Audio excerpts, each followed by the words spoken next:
So the spawns were changed in a recent hidden update. No. Because we can't get an actual. Oh, they're update. worse. They just slid them in there. Yeah. Oh, I thought you meant they changed for the better. No, have you not seen Twitter? Oh my word. So what essentially happened is that there was a kind of like a ninja patch. There was no patch notes. No one was notified about it. But the pros started noticing that the spawns somehow became even worse than they were before. And the amazing thing about this, right, is that COD frequently goes through like big changes like this halfway through the season or whatever. But this one is particularly egregious because there's no patch notes for them to reference. And now, right before this event, every single team is trying to get some grasp or some understanding on these new spawns and how they work, which is already kind of a guessing game to begin with squad spawns. So that, I think, could potentially, Arda, play a huge role in some of the outcomes of these maps and potentially these series with what those spawns do to the game. Okay, I will fully admit that I was not fully caught up on that, and now upon hearing that, I am enraged. That is awful. First of all, really no communication. Second of all, the spawns are worse after the fact that we had been complaining about spawns and hearing pros complain about spawns all season and showing clear examples through their maps and social media on how they're bad, and now they're worse, and now they have to understand exactly where they are and how worse they are going into a tournament weekend. Oh my gosh. Hey, who is it among us that says Infinity Ward doesn't care about esports? Somebody really smart says that all the time. That would be Emily. I feel like it's both of us, but I'm definitely the one that's been slamming them since week 1. Wow. Well, I mean, they've literally really said bad. As much, though. They've essentially that's awful. That is awful. Yeah. I mean, they just don't care is the problem. Like it'd be one thing if this would also be really terrible, but like it'd be one thing if they actually had some semblance of communication or like direction or anything like that. But to slide stuff in like this, like as Katie said, it's an active disdain, not just like a not caring. Okay, let me ask this. The spawn update, is it beneficial for casual players?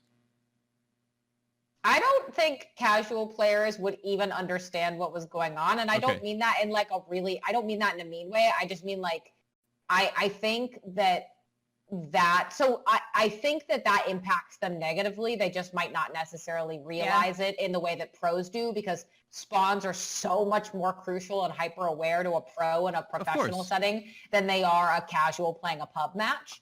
But I mean, they're universally worse for everyone.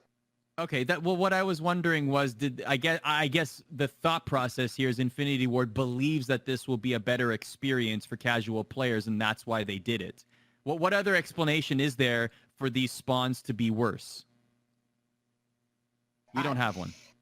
They just want to mess with the pros. They just want to mess with the pros. I get a headache when I do. So there's someone. Okay, so the explanation is there's somebody whose job it is at Infinity Ward to look at all the complaints that pros are making and then report them back to the developers just to make the game even worse. That's what I'm getting out of this. That's one person's job. I like this conspiracy. Yes, I know. Yes, this is a conspiracy. This is the conspiracy theory now.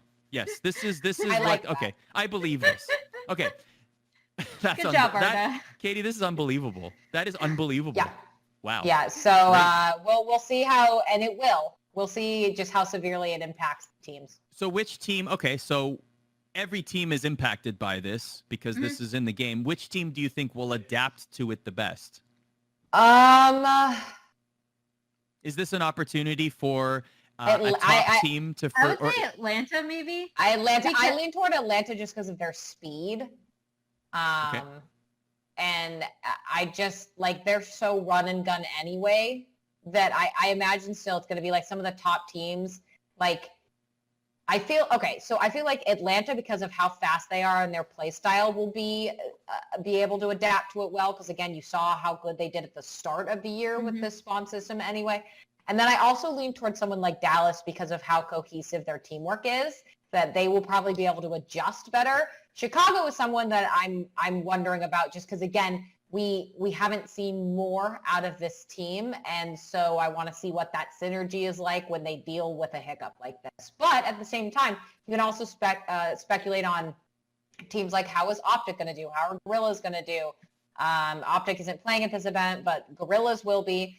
Good God, like what will happen to my poor team, Seattle? I don't know, but across the board, Arda, at the end of the day, across the board, this is detrimental to every single team.